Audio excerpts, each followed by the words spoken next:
আমাদের অন্তর্বর্তীকালীন সরকারের যে প্রধান উপদেষ্টা ডক্টর মোহাম্মদ ইউনূস তিনি যেই ভাষণটি দিয়েছেন জাতির উদ্দেশ্যে একেবারে পরিষ্কারভাবে বলেছেন প্রবাসীদের অবদান এবং সেই অবদানের জন্য তিনি কি করতে চান। প্রবাসী শ্রমিকরা যেভাবে বৈষম্য বিরোধী ছাত্র জনতার আন্দোলনকে সমর্থন দিয়েছে, মুক্তিকামী জনগণ তা কৃতজ্ঞ চিত্তে স্মরণ করে।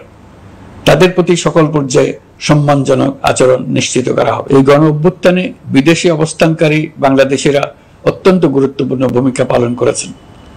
জাতি তাদের অবদান বিশেষভাবে স্মরণ করবে। নতুন বাংলাদেশ গড়ার কাজে আমরা তাদের অংশগ্রহণ চাইব। আমাদের একটি লক্ষ্য হবে বিদেশগামী এবং প্রত্যাবর্তনকারী প্রত্যেক প্রবাসী শ্রমিককে মর্যাদা ও সম্মানের সঙ্গে দেশে আসা এবং যাওয়া নিশ্চিত করা। সে ব্যাপারে শিগগিরই পদক্ষেপ নেওয়া হবে। একই সাথে প্রবাসীদের প্রতি তিনি আহ্বান জানিয়েছেন যেন তারা বৈধ পথে রেমিটেন্স পাঠান। বিদেশি অবস্থানরত সকলের কাছে আমার আবেদন, তারা যেন তাদের উপার্জিত অর্থ অফিসিয়াল চ্যানেলে দেশে পাঠান।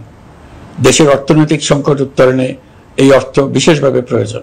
প্রবাসীদেরকে যা তিনি গুরুত্ব দিচ্ছেন বা তিনি মর্যাদা দিতে চান আন্তরিকতার সাথে, সেজন্য কিন্তু তিনি বলেছেন যে পরামর্শও চেয়েছেন যে কি করা যেতে পারে, কি ব্যবস্থা নিলে তাদের জন্য অফিসিয়াল চ্যানেলে অর্থ পাঠানো সহজ হবে সেটা সম্বন্ধে আমরা তাদের পরামর্শ নেব। এবং সংযুক্ত আরব আমিরাতে যে প্রবাসীরা জেলে আছেন তাদেরকে ছাড়ানোর জন্য উনি নিজে উদ্যোগ নিয়ে আইনজীবীও কিন্তু সেখানে নিয়োগ করা হচ্ছে। এখন সমস্যা হচ্ছে কি, দেখেন আইন আছে, নীতিমালা আছে, আমরা যেই দাবিগুলো করছি সেগুলো কিন্তু নীতিমালার মধ্যে আছে, কিন্তু কর্মকর্তা কর্মচারীরা যারা আছেন দীর্ঘদিন ধরে দূতাবাসে এবং মন্ত্রণালয়ের বিভিন্ন সংস্থায় যারা আছেন তাদের গাফিলতি, অবহেলা, দুর্নীতি, অনিয়মের কারণে সবার না অধিকাংশের প্রবাসীরা তাদের কাঙ্ক্ষিত সেবা থেকে বঞ্চিত।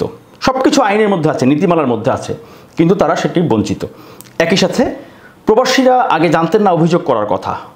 প্রবাস তথ্য কেন্দ্র থেকে আমি প্রতিনিয়ত এই অভিযোগ করার বিষয়ে উৎসাহিত করে আসছি, তথ্য দিয়ে আসছি যে কেউ যদি বিদেশে গিয়ে কাজ না পান, বেকার থাকেন, কোনো ভোগান্তি থাকে, লিখিত অভিযোগ করবেন। এখন বিপুল সংখ্যক অভিযোগ জমা হচ্ছে, কিন্তু বিএমইটিতে সেই অভিযোগ নিষ্পত্তি নিয়ে নানা রকম অভিযোগ করছেন প্রবাসীরা।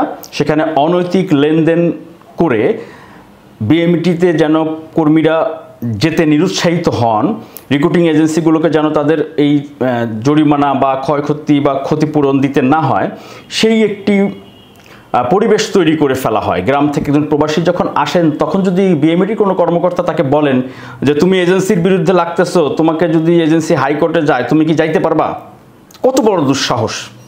সেই অসৎ কর্মকর্তারা কিন্তু এখনও আছে বিভিন্ন জায়গায়।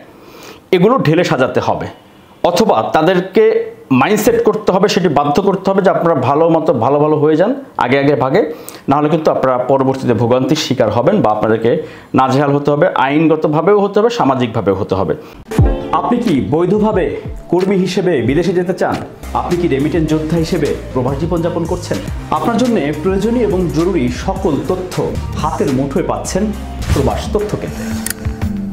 প্রবাস তথ্য কেন্দ্র ইউটিউব চ্যানেল, এরই মধ্যে 10 লাখের বেশি সদস্যের বিশাল একটি পরিবার আমরা এখন।